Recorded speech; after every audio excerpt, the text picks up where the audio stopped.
අන්තර්ජාලය හරහා යම් කිසි විදිහකට ඕෆ්ලයින් නැත්නම් භෞතික ලෝකෙට එන්න පුළුවන්. කරස්මටික් ලීඩර් කෙනෙක් නැහැ.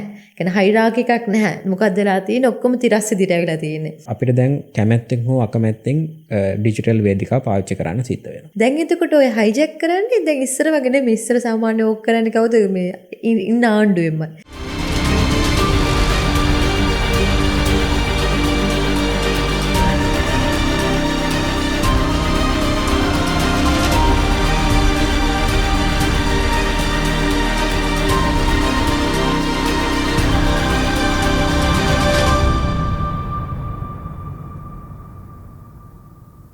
සුබ දවසක්. අද ඩිජිටල් වොච් YouTube සීරීස් එකේ අපි අද කතා කරන්න බලාපොරොත්තු වෙන්නේ ගොඩක් අපූර්ව සහ කාලීන මාතෘකාවක්. ඉතින් මේ මාතෘකාව කතා කරන්න මාත් එක්ක අදහස් බෙදා ගන්න අද මේ මැදිරියට ඇවිල්ලා ඉන්නේ කතා කරන්න හිතන් ඉන්නේ දුරංචය මහගමගේ එක්ක. ඉතින් දුරංචය ඔව් පිළිගන්නවා. ඉතින් දුලංචය කියන්නේ විශේෂයෙන්ම ඩිජිටල් අයිතිවාසිකම් සම්බන්ධ පරීක්ෂකවරයෙක් සහ ඒ වගේ මේ සම්බන්ධ අධ්‍යයන කටයුතු කරමින් යම් යම් ආයතන සමග වැඩ කටයුතු කරමින් මේ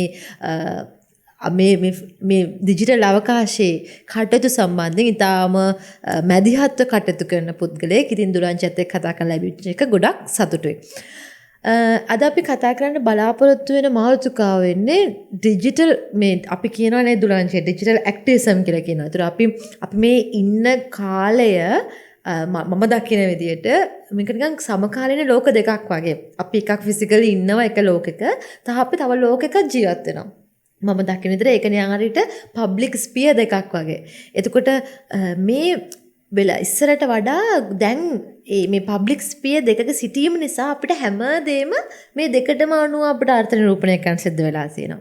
ඒතර මට අද අපි කතා කරන්න ඕනේ කියලා හිතා විශේෂයෙන්ම දුලංචත් එක්ක කතා කරන්න ඕනේ කියලා හිතේදී මම ගොඩක් කල්පනා කරපු දෙයක් තමයි මේ අපේ සමකාලීන සමාජ ව්‍යාපාර සමකාලීන සමාජ නැගිටීම් ගොඩාක් ඒවා ආරම්භ වෙන්නේ මේ ඩිජිටල් ස්පියර් එකේ. එහෙම නැත්නම් අපි කියන්නේ මේ ඔන්ලයින් ස්පියර් එකේ. ඊට පස්සේ තමයි ඒක ටර්න් වෙන්නේ ෆිසිකල් එකට. ඉතින් මට හිතෙනවා අපිට ගොඩක් දේවල් කතා කරන්න තියෙනවා. අපිට ගොඩක් තව පරීක්ෂණ කරන්න තියෙනවා. අපිට මේක ගැන ගොඩක් අවබෝධ කරගන්න තියෙනවා. කලින් අපි දැන් ඉංග්‍රීසියෙන් කිව්වොත් අපි සෝෂල් මූව්මන්ට්ස් කලින් තිබ්බේ ඒ ටික අපි කොහොමද දැන් මේ ඩිජිටල් අවකාශය තුලින් ආයේ ෆිසිකල් අවකාශයට එන්නේ කියන එක අපි කතා කරන්න ඕනේ කියලා. ඉතින් දුලංචේ මේ මාතෘකාවත් එක්කම මම පිළිගන්නවා. ඔයාගෙන් මම ඇහුවොත් ඔයාට මොකද්ද හිතෙන ඩිජිටල් ඇක්ටිවිසම් කියන්නේ? නැත්නම් ඩිජිටල් ඇක්ටිවිසම් සමග මේ කන්ටෙම්පරරි සෝෂල් මූව්මන්ට්ස් ගැන ඔයාට මොකද හිතෙන්නේ? ඔයාට ඒ ගැන අපිට දල හරි සරල හරි අවබෝධයක් දෙන්න පුළුවන් නම් කොහොමද ඒක කියන්නේ? බොහොම පළමු වශයෙන් මේ බොහොම ස්තුතියි තර්ෂි ආරාධනයට. මම ඇත්තටම මේ ඩිජිටල් ක්‍රියාකාරීත්වය නැත්නම් ඩිජිටල් ඇක්ටිවිසම් සමාජ ක්‍රියාකාරීත්වය කියන එක ගොඩක් දුරට ඊටාම සරල විදිහට දකින්න කැමතියි. ඒක අපි මේ විදිහට ගත්තොත් එහෙම අපි ගත්තොත් සමාජ ක්‍රියාකාරීත්වය වෙන්න පුළුවන් යම් අසාධාරණයක් වෙනුවෙන් නැගී හිටීම වෙන්න පුළුවන් යම් කිසි විදිහකට රාජ්‍ය තන්ත්‍රයකට එරෙහිව නැගී හිටීමක් වෙන්න පුළුවන්. මේ වගේ දේවල් ඉතිහාසයේ පුරා සිද්ධ වෙලා තියෙනවා. මෙතෙන්දි මේ දැන් වර්තමානයේ අපිට මේ අන්තර්ජාලය සහ ඩිජිටල් ස්පේස් එක සංනිවේදනයක් විදිහට තමයි භාවිත වෙන්නේ. උදාහරණයක් විදිහට අපි ගත්තොත් එහෙම ගොඩක් ඈත අතීතයේ බැලුවොත් එහෙම රුසියානු විප්ලවය පටන් ගන්න කලින් ගොඩක් වෙලාවට ලිඛිත දේවල් නැත්නම් පොතපත ගොඩක් වෙලාවට උන්ගේ විප්ලවය සාර්ථක කරගන්න බලපෑවා. උදාහරණයක් මැක්සිංගෝගේ අම්මා වගේ නවකතා ජනතාව අතරට ගියා. ඒ වගේම තමයි මේ අන්තර්ජාලයත්. දැන් ගොඩක් වෙලාවට අපි ඒ කාලේ යම්කිසි පත්තරයකින් නැත්නම් නවකතාවකින් යම්කිසි ලියවීමකින් යම්කිසි විදිහට ජනතාව දැනුවත් කරා සංවිධානාත්මක විදිහට එක්රැස් කරා. ඒ වගේම තමයි මේ ඩිජිටල් අවකාශය ආවට පස්සේ අන්තර්ජාලය ආවට පස්සේ මේක අර කලින් කරාටත් වඩා ඉතා ශීඝ්‍රයෙන් අපිට කරගන්න හැකියාවක් වෙලා තියෙනවා. මෙතෙන්දී සමාජ ක්‍රියාකාරීත්වයක් තියෙනවා. ඉතින් මේ අන්තර්ජාලය සහ ඩිජිටල් අවකාශයේ ඒක යම්කිසි විදිහකට ඉස්සරහට ගෙනියන්න ප්‍රයෝජනවත් වෙලා තියෙනවා.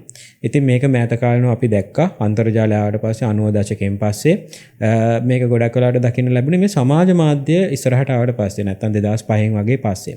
මෙතෙන්දී මේ සමාජ මාධ්‍ය ආවට පස්සේ සමාජ මාධ්‍යයත් අපි යම්කිසි විදිහකට භාවිතා කරේ අපේ එදිනදා වැඩවලට කටයුතු කරගන්න. නමුත් මේ වෙනකොට ඒක යම්කිසි විදිහක අපිට අපේ ප්‍රශ්න කතා කරන්න පුළුවන්, යම් කිසි දේශපාලන මතවාද ප්‍රකාශ කරන්න පුළුවන් සහ සමාජ ක්‍රියාවලිය අපිට යම් කිසි විදිහකට වඩා සංකීර්ණ විදිහට ජනතාව අතර ගනුදෙනු කරගන්න පුළුවන් මාධ්‍යයක් බවට පත් වෙලා තියෙනවා. මේ මාධ්‍ය වගකීම තමයි මේ වෙනකොට මේ ඩිජිටල් වේදිකාව ස්පේස් එක වැඩ කරමින් ඉන්නේ. ඉතින් මේක තවදුරටත් දියුණු වෙනවා, ඇල්ගොරිතම්ස් එනවා, ඊට පස්සේ තවත් තාක්ෂණික වශයෙන් දියුණු වෙන්න පුළුවන්. නමුත් අර මං කිව්වා වගේ අර අපි ගත්තොත් එහෙම සමාජ ක්‍රියාකාරීත්වය නැත්නම් අපි කිසි මොකක් හරි අකටයුත්තක් මානවහිකමක් වෙනින් කතා කරන දේ ඉදිරියට යෑමක් තමයි මේක හරහා සිද්ධ වෙන්නේ. ඉතින් ගොඩක් වෙලාවට මේක දෙආකාරයකින් වෙන්න පුළුවන්.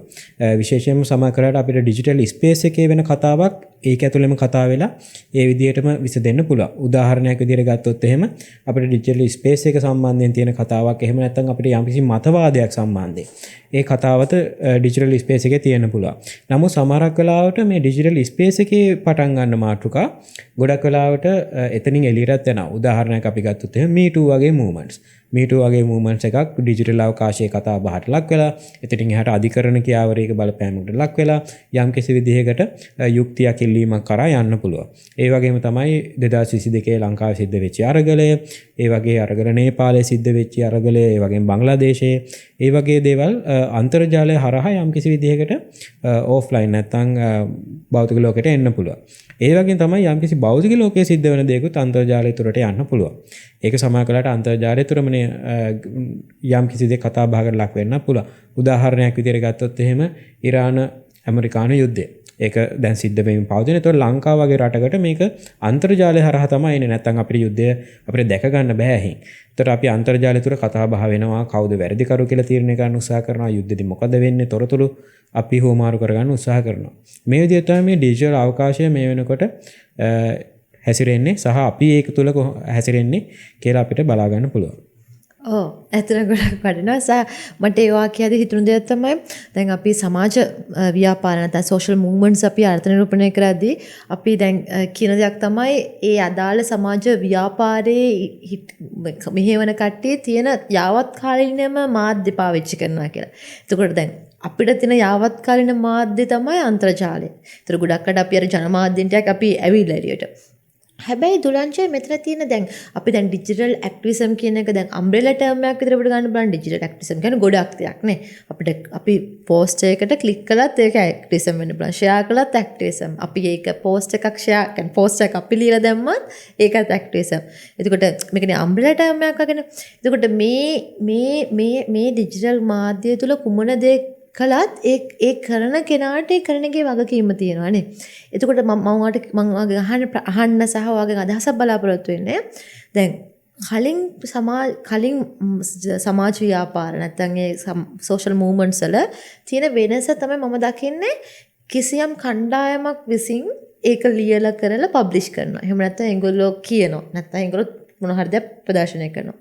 හැබැයි මේ ඩිජිටල් මාධ්‍යයත් එක්ක වෙන්නේ මොකද්ද? මම දකින්නේ ඒක ඕනෑම පුද්ගලයෙක් ඒක ක්ලික් කරලා ෂෙයා කරලා ලියලා වීඩියෝ එකක් කරලා ඒ අදාළ ඔපීනියන් එකට එයාලා විසින්ම එයාලා මැදිහත් වෙනවා. එතකොට නිකන් හරියට ගත්තම කලින් මූව්මන්ට්ස් වලයි දැන් මූව්මන්ට්ස් වලයි සම්පූර්ණ නේචර් එක වෙනස් වෙලා තිනවා මේ ඩිජිටල් කියන ස්පියර් එක නිසා නේ.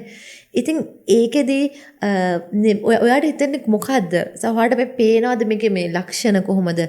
මේ ඩිජිටල් කියන දේ නිසා තනිකරම කලින් මූව්මන්ට්ස් වල තිබ්බේ මාධ්‍ය භාවිතයයි මේ මාධ්‍ය භාවිතා කිරීම සහ ඒ මාධ්‍ය භාවිතා කිරීමේ තියෙන වගකීම සහ දැන් ඩිජිටල් මාධ්‍ය භාවිතා කිරීම වගකීම අතර වෙනසක් සහ ඒක සාකච්ඡාවක් කළොත් අපි කොහොමද කතා කරන්නේ?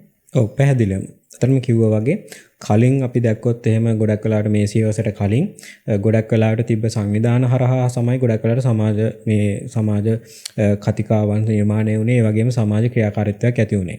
ඉතින් එතෙන්දී අපි දැක්කොත් එහෙම නිශ්චිත පිරිසක් හිටියා. නිශ්චිත නායකයන් හිටියා.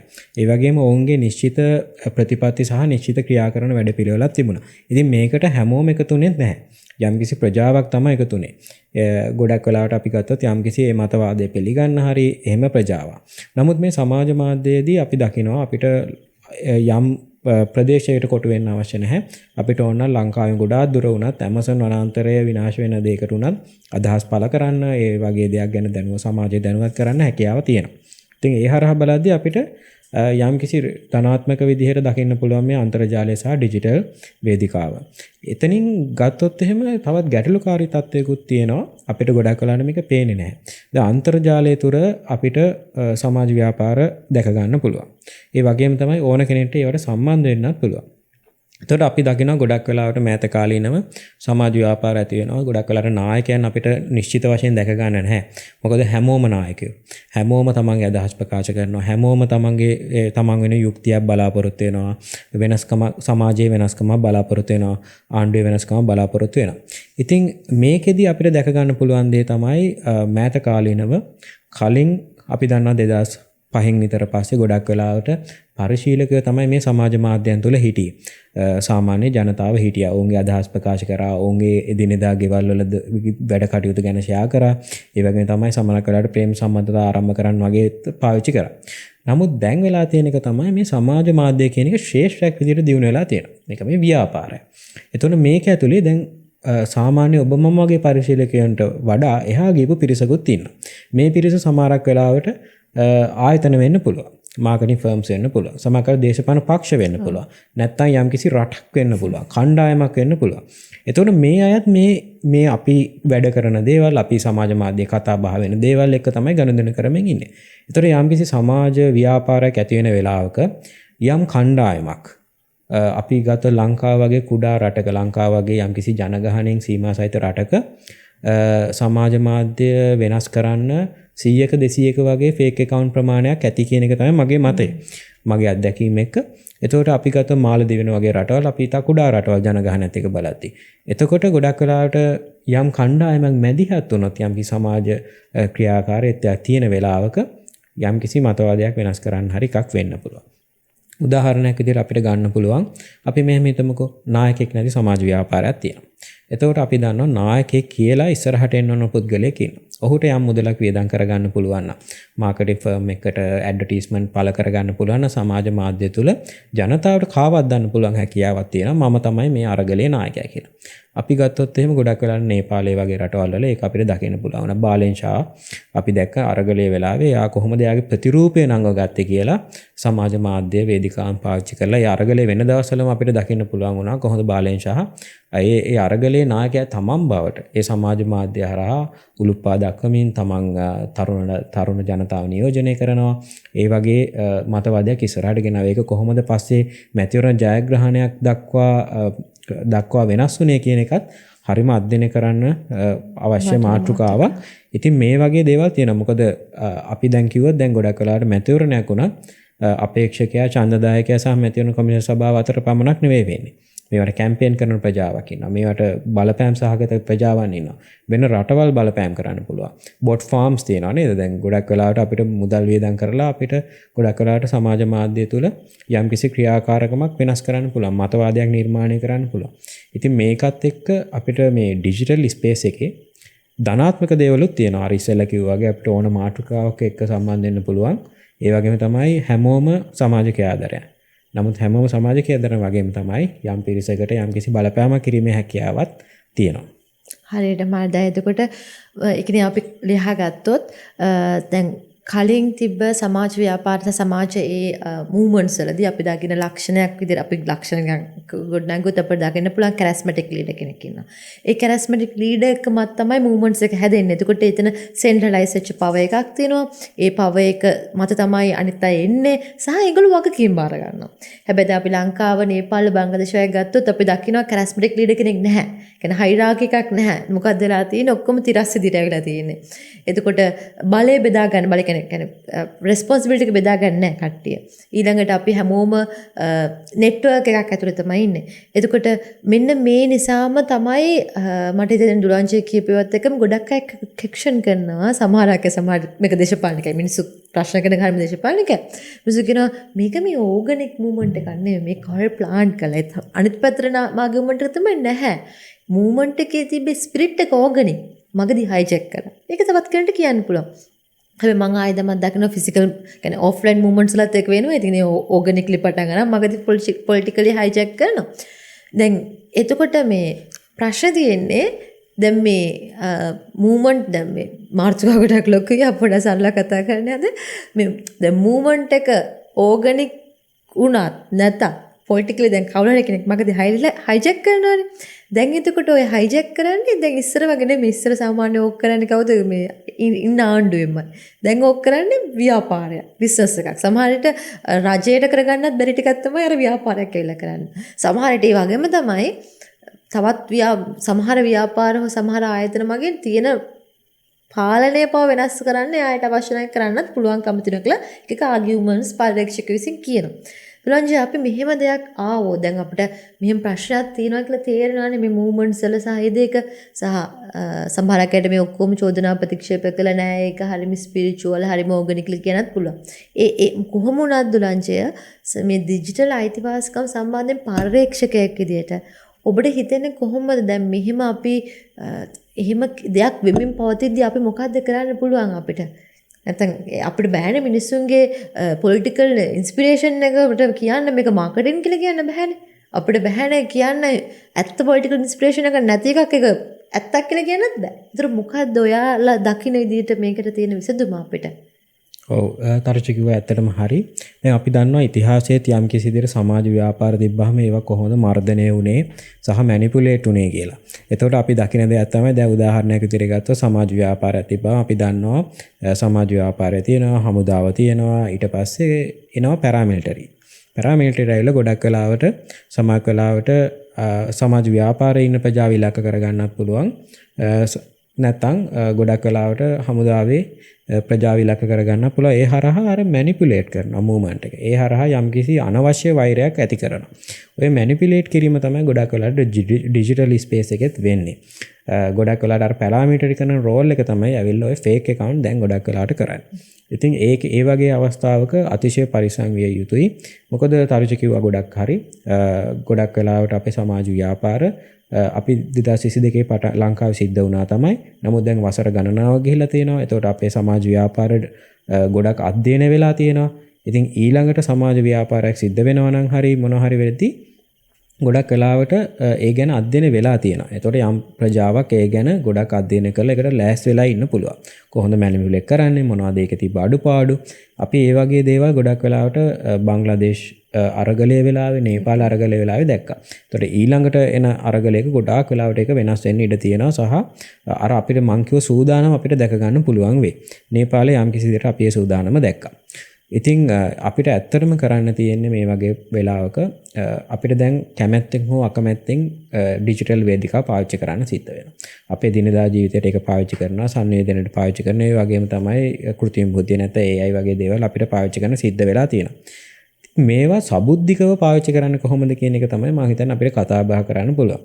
අපි සමාජ මාධ්‍ය ඇප්ලිකේෂන්ස් පාවිච්චි කරාට කීයේ දෙනාද ඒක අධ්‍යයනය කරලා තියෙන්නේ. ඒකේ තියෙන සේෆ්ටි ෆීචර්ස් කී දෙනාද දන්නේ. අපි අර account එකක් හදද්දී අර ටික් කරනවානේ. මේ ටික අපි කියෙව්වා කියලානේ. terms and conditions කියවලා කියනවා. නමුත් අපි අධ්‍යයනය කරලා නැහැ. අපි Instagram වගේ යෙදුමක් ගත්තොත් ඒකේ safety features ගොඩක් තියෙනවා. algorithm එක අපිට ඕන විදිහට හදා ගන්න පුළුවන්. නමුත් අපි ඒව අධ්‍යයනය කරන හරිම අඩුයි. අපි අර සමාජ මාධ්‍යයට ඔහේ ගිහිල්ලා ඒකේ ඔහේ පෙන්වන දෙයක් බලාගෙන ඉන්නා වගේ තත්යක තමයි ඉන්නේ.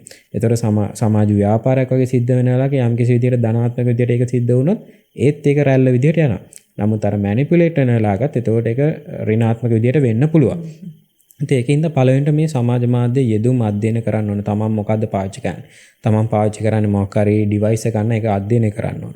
ඒ වගේම තමයි තමන්ගේ ඇල්ගොරිතම් එකක් පාවිච්චි කරන විදිහ. මොකද සමාජ මාධ්‍යයන් වල ඇල්ගොරිතම් හදලා තියෙන අපිට අපි අපේ එන්ගේජ්මන්ට්ම පාවිච්චි කරලා. අපි හැසිරෙන්නේ කොහොමද? අපේ හැසිරීමට ඔවුන් ඉස්සරහට යන්න ඉඩ දෙනවා. ඔවුන් එකට තවත් දිරිමත් කරනවා. ඉතින් අපි බලන්න ඕන අපි සමාජ මාධ්‍යයක් ඒ අදාළ ආයතන විසින් හදලා තියෙන ඇල්ගොරිතම් එකට අනුව වැඩ කරනවද නැත්නම් ඒක වෙනස් කරගෙන අපිට ඕන විදිහට අපේ එදිනදා ජීවිතයේ මේ සමාජ මාධ්‍ය ඇල්ගොරිතම් සහ සමාජ මාධ්‍යයන් ඒ වේදිකා නිර්මාණය කරලා තියෙන ආකාරය අපේ එදිනදා ජීවිතයේ තීරණු ගන්න.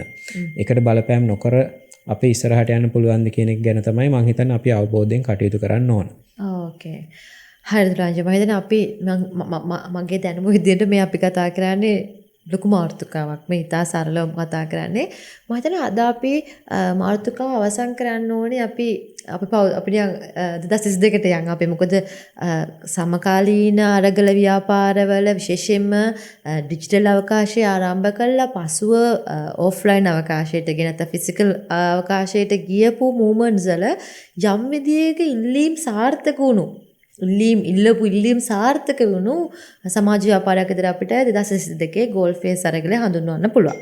එතකොට දුලංචි අපි ඒ කාලයට අපි ඒ වකවානුවට අපි ගියොත් මම හරි ආසයි කොහොමද මේ ඩිජිටල් ඒ කියන්නේ Facebook එකේ ඒ තිබ්බ ක්‍රියාකාරීත්වයෙන් අර ෆිසිකල් මූවමන්ට් එක මොබිලයිස් වුණා හැමතිස්සෙම කෝඩිනේට් වුණා.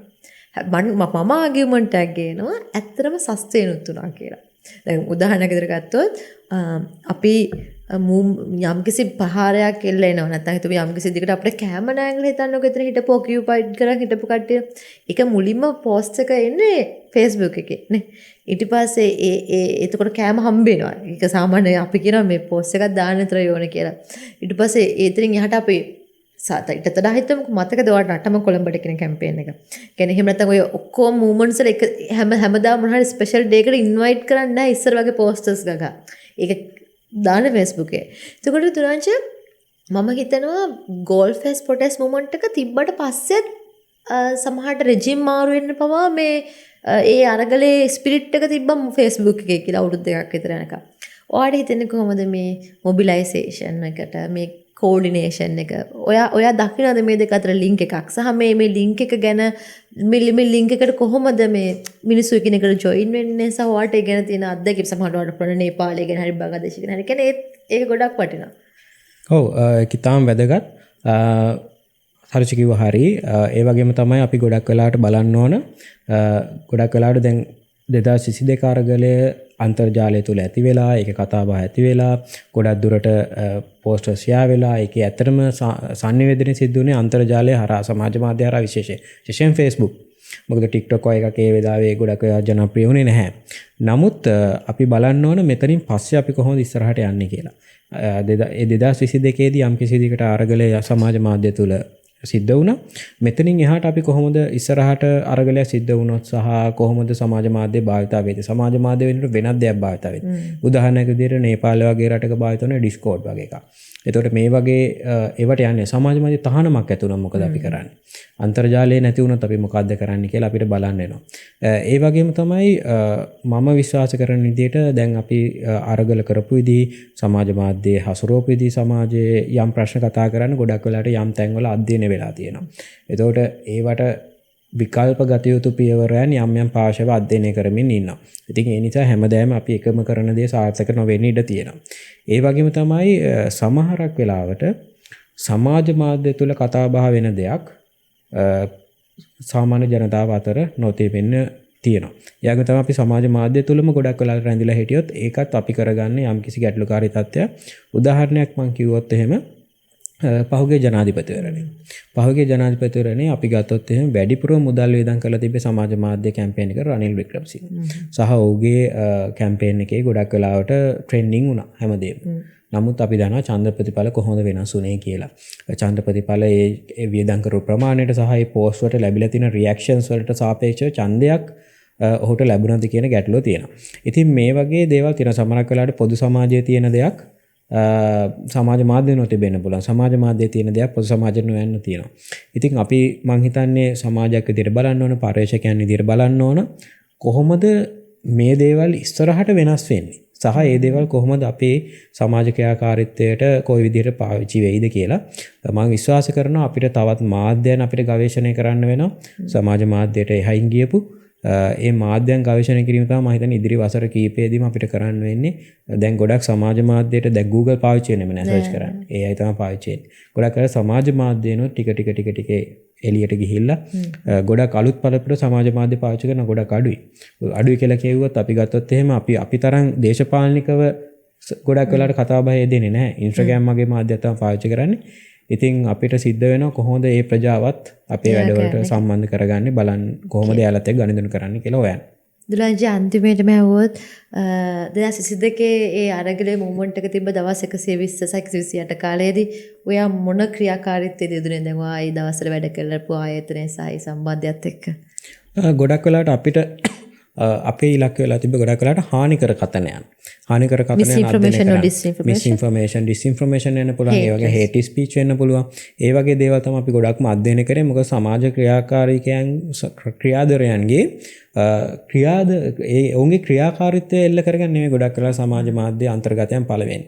ඔවුන් කාන්තාවන්ද යම්කිසි ජන කොට්ටාශයක අයත් ඒ වගේ දේවල් ගොඩක් වැරදි තොරතුරු. ඒ වගේ දේවල් ෂෙයා වෙනවා. ගොඩක් වෙලාවට සමාජ ක්‍රියාකාරීත්වය හරි ඒ දේවල් අඩපණ වෙන්න පුළුවන් මේ වගේ හානිකර කතන සමාජ මාධ්‍ය තුළ ෂෙයා වීම. ඒක ලොකු බලපෑමක් ඇති කරනවා. ඒක සමහරක් වෙලාවට අපිට සමහරක් වෙලාවට වැරදි තොරතුරක් කරා යම්කිසි මතවාදයක් සමාජයේ රෝපණය කරන්න පුළුවන්. ඒක කවදාත් අපිට යවා ගන්න අමාරුයි. අනික ඒ වෙලාවේ හැටියට හරි සංවේදී යම්කිසි ගැටලුකාරී තත්ත්වයක් ඇති වෙනවා. අපි දන්නවා මේ 9 උනේ මොකද්ද කියලා ලයිව් වීඩියෝ කෝල් එකක් ගියා. ලයිව් වීඩියෝ එකක් ගියා. ගෝල් ෆේස් බහින්න ඕනේ කියලා. ඉතින් ඒක හරහා මොකද්ද උනේ කියලා එහෙම දන්න. ඉතින් මේක හරීම මේ හානිකර කතන කියන එක ගොඩක් භයානකයි. ඒක ඉදිරියට පැවතීමත් භයානකයි. ඉතින් ඒක තමයි අපි ගොඩක් අධ්‍යයනය කරේ. ඉස්සරහට අපිට අධ්‍යයනය කරන්න තියෙන්නේ. ඉතින් බොහොම ස්තුතියි. ඇත්තටම මම පෞද්ගලිකව අර ෆස්ට් හෑන්ඩ් එක්ස්පීරියන්ස් කෙනෙක් විදිහට මම සාදු රජ දෙන්නම මම ස්තුතිවන්ත වෙනවා. ඒ මිට අවුරුදු 4කට කලින් ඔබ සහ ඔබේ ආයතනය විසින් මැදිහත් වෙලා ඒ කාලේ කරපු ඒ සීලුම උපකාර සවිශේෂයෙන්ම ඩිජිටල් අවකාශය තුලින් රෝපණය වෙලා ඔෆ්ලයින් අවකාශයට ආපු ඒ මූවමන්ට් එක සස්ටේන් කරගන්න මිනිස්සුන්ගේ ඉල්ලීම් දිනා ගන්න මිනිස්සුන්ට සහ ඒ ක්‍රියාදාරී හැමෝටම උදව් කරපු එක සම්බන්ධයෙන් සහ එදා සිට අද වෙනතුරු සක්‍රියව ඩිජිටල් අයිතිවාසිකම් වෙනුවෙන් කටයුතු කිරීම සම්බන්ධයෙන්. ඉතින් එහෙනම් අද අපේ ආරම්භයක් විතරයි ගත්තේ සෝෂල් මූවමන්ට් සහ ඩිජිටල් ඇක්ටිවිසම් සම්බන්ධයෙන්. අපි අද කතා කරන්න උත්සාහ කළේ මොකද්ද මේ වෙනස ඒ කාලේ මූවමන්ට් සහ දැන් මේ ඩිජිටල් අවකාශයත් එක්ක. ඒත් එක අපි කතා කරලා යම් විදිහකට මේ ඇල්ගොරිතම් මේවා වෙනස් වෙද්දී ප්‍රයිවට් ආයතන මේක මේවා කරන්නේ කොහොමද කියලා. නමුත් මේ ගොඩාක් ඩීප්ලි කතා කරන්න ඕනේ. ඉතින් ඒකටත් ආයෙමත් හම්බෙමු දුලාංජය. ස්තුතියි.